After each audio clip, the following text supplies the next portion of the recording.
I've been a Windows user for over 2 decades, and this morning I finally did something I should have done a year ago.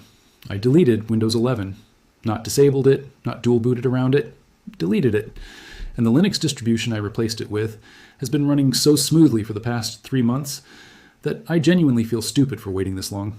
If you're sitting on the fence about this, stay with me. Because by the end of this, I'm going to show you exactly what I switched to, how I set it up, and why it solved every single problem Windows 11 created for me. Before I show you what I switched to, you need to understand exactly what pushed me, and millions of others, to this point. Because this isn't just about preference, this is about what Windows 11 is actively doing to your machine right now, whether you've noticed it or not. Let's start with recall. If you haven't heard of this, Microsoft quietly introduced a feature called Windows Recall that takes screenshots of your screen every few seconds and stores them locally, so an AI can index everything you've ever done on your computer. Everything. What you typed, what you browsed, what documents you opened, what your banking screen looked like at 11 p.m. on a Tuesday. Microsoft framed this as a productivity tool, a way to find anything you've done on your PC. But security researcher Kevin Beaumont, who worked at Microsoft and now runs independent security analysis, tore this apart publicly. He demonstrated that Recall stored sensitive data, including passwords and financial information, in a completely unencrypted database that any malware with basic access could read in seconds.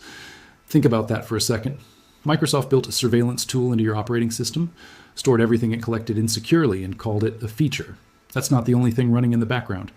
Windows 11 ships with a data collection system Microsoft calls diagnostic and telemetry data. Even on the basic setting, the lowest you're allowed to go on the Home Edition, your system is regularly sending usage patterns, application data, and device information back to Microsoft servers.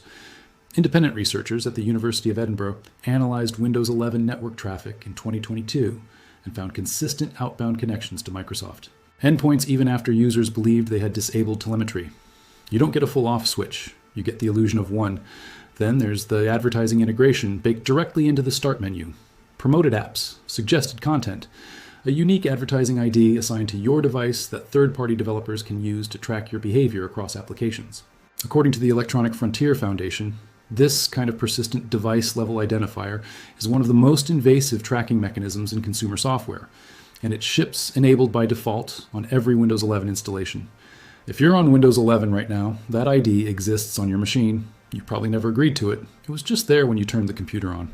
And the hardware requirements, the TPM 2.0 chip, the CPU restrictions, those aren't really about security in the way Microsoft explained them. Security analyst Chris Titus Tech, who has tested Windows deployments professionally for years, has pointed out repeatedly that these requirements conveniently exclude hundreds of millions of perfectly functional machines while pushing users toward new hardware purchases. Machines that run Linux flawlessly, by the way. Machines that would handle your workload without breaking a sweat. The requirements aren't a security floor, they're a commercial funnel. Here's what most tech channels won't tell you. None of this is accidental. Microsoft's business model has fundamentally shifted. They are no longer primarily a software company selling you a product. They are a data and services company that gives you an operating system in exchange for access to your behavior. That's the honest framing of what Windows 11 is. Look at the numbers. Microsoft's commercial cloud revenue, which includes Azure AI services trained on behavioral data, grew to over $135 billion annually.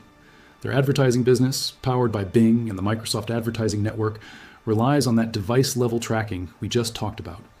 When they push Copilot into every corner of Windows 11, when they make it harder to use a local account instead of a Microsoft account, when they embed the Edge browser so deeply that removing it requires workarounds.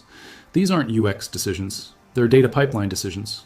Every click, every search, every file you open while logged into a Microsoft account is a data point feeding a commercial system you didn't sign up for. It's like being handed a house and then discovering the landlord installed cameras. In every room, and the lease you signed on page 47 says, that's fine. You're living in it, it functions like a house, but you were never really in control of it. When I started researching alternatives seriously, not just browsing Reddit threads, but actually testing distros on real hardware, I kept running into the same frustration. Linux evangelists would say, just switch like it was nothing.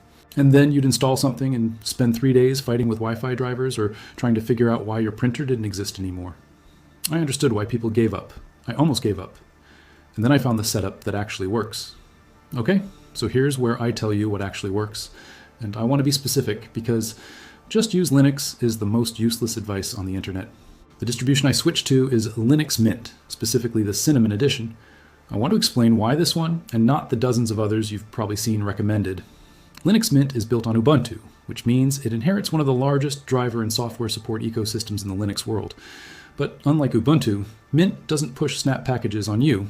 A containerized software format that's slower to launch, and that Canonical, Ubuntu's parent company, has been gradually using to centralize software distribution in a way that honestly reminds me of what we just left.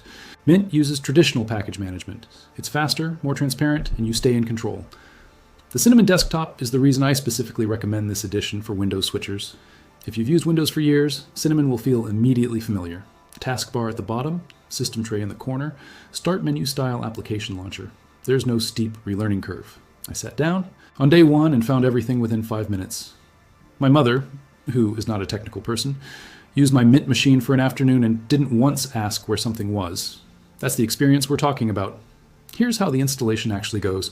You download the ISO file from linuxmint.com. Always verify the checksums. On the download page, it takes 30 seconds and confirms the file hasn't been tampered with. You flash it to a USB drive using a free tool called Balena Etcher or Rufus on Windows. Boot from that USB. You'll need to press F12 or delete during startup to reach your boot menu. The exact key depends on your motherboard manufacturer, and it'll usually flash on screen briefly. Linux Mint boots into a full live environment before installing anything, which means you can test everything, your Wi-Fi, your display, your USB ports, before you commit. If everything works in the live environment, installation is a 20-minute guided process. It asks you your time zone, your keyboard layout, your username and password. That's essentially it. Driver support has genuinely transformed in the last 3 years. On my machine, an older Intel-based laptop that Windows 11 rejected for not meeting hardware requirements, everything worked out of the box. Wi-Fi, Bluetooth, the webcam, audio, even the function keys for brightness. If you hit a driver issue, the driver manager tool up. In Mint's settings, menu scans your hardware and presents available drivers in a simple list. You click install, it handles the rest. Now let's talk about software, because this is usually where people panic. If you use Microsoft Office, LibreOffice handles the vast majority of Word, Excel, and PowerPoint files with solid compatibility. For the rare cases where formatting breaks on complex documents, you can run Microsoft Office through a compatibility layer called Crossover, or use the web-based Microsoft 365 through your browser. It works perfectly in Firefox or Chrome on Linux, and your files stay exactly as they were. Photoshop users have GIMP as a free alternative, and for more professional work, Krita handles digital editing seriously well. Steam has full Linux support, and through Proton, Steam's built-in Windows. Compatibility layer. The majority of your game library will run. I tested 14 games for my library. 12 ran without any configuration. One needed a single ProtonDB suggested launch option. One didn't run at all, and it was a game I hadn't opened in 2 years anyway. For browser, for email, for video, for music, you will notice no difference whatsoever. Firefox, Thunderbird, VLC, Spotify, all native Linux applications, all work exactly as you'd expect. Now, I want to be honest with you about who this might not be right for. If your job depends on specific Windows-only software, certain CAD programs, specialized medical or legal applications, or enterprise systems that your IT department manages, this is not a weekend migration project. Test first, migrate carefully, and talk to whoever manages your workplace systems. If you're a serious PC gamer who needs anti-cheat software for competitive multiplayer titles, some of those anti-cheat systems deliberately block Linux. Check ProtonDB before switching. And if you rely on Windows-specific accessibility tools, verify Linux alternatives exist and work for your needs before committing. For everyone else, the person using their computer for browsing, working on documents and spreadsheets, managing photos, watching video, creative work, coding, communication, Linux Mint handles all of it. And it does it without collecting your behavioral data, without an advertising ID, without screenshots being taken of your screen every few seconds. Look, I'm not here to tell you that Linux is perfect. It isn't. There are still edge cases where you'll hit a wall and need to look something up. The community forums are genuinely excellent. The Linux Mint forums specifically are some of the most helpful on the internet, but you will occasionally need them. That's a real trade-off, and I'm not going to pretend otherwise. But here's the bigger picture. What we're really talking about when we talk about switching operating systems is who controls your computer, not who manufactures it, not who you bought it from, who controls what it does when you're sitting in front of it. Microsoft has made a series of decisions over the last several years that answer that question pretty clearly. Recall forced Microsoft accounts, advertising IDs, non-removable Copilot integrations, shrinking the off switches. Each one individually is something you could argue about. Together, they form a pattern. Your computer is gradually becoming a terminal to Microsoft services rather than a machine you own and operate. Linux answers that question differently. The operating system is open source, which means anyone can read the code, audit what it does, and verify it's behaving as described. The Linux Mint team is a small nonprofit. They make money through donations. Their incentive is to make software you want to use, not software that extracts value from your behavior while you use it. That is a fundamentally different relationship. You started this video with a Windows 11 machine that was tracking your behavior, displaying ads in your start menu, and planning to take screenshots of everything you do. You're finishing it with a specific, tested, beginner-friendly alternative that runs on hardware Microsoft rejected, costs nothing, and puts you back in the administrator's seat of your own machine. That's not a small thing. You're not paranoid for caring about this. You're paying attention, and that distinction matters. There are millions of people making this switch right now. The numbers are real. StatCounter has recorded consistent Linux desktop growth through 2024 and into 2025. And the biggest gains are coming from exactly the demographic that's been pushed around by Windows 11's requirements and decisions. You're not early, but you're not late either. You're right on time. Do this today, not next month. Boot a live USB tonight. Spend an hour in the environment. See how it feels. You're not committing to anything. You're just opening a door. And if the experience is anything like mine, you'll wonder why you left it closed for so long. If this helped you make the decision or just gave you something real to think about, subscribe so you don't miss what's coming next.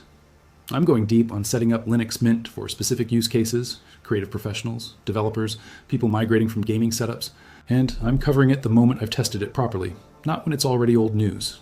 Drop a comment and tell me what's been holding you back from making the switch. I read all of them, and your question might shape the next video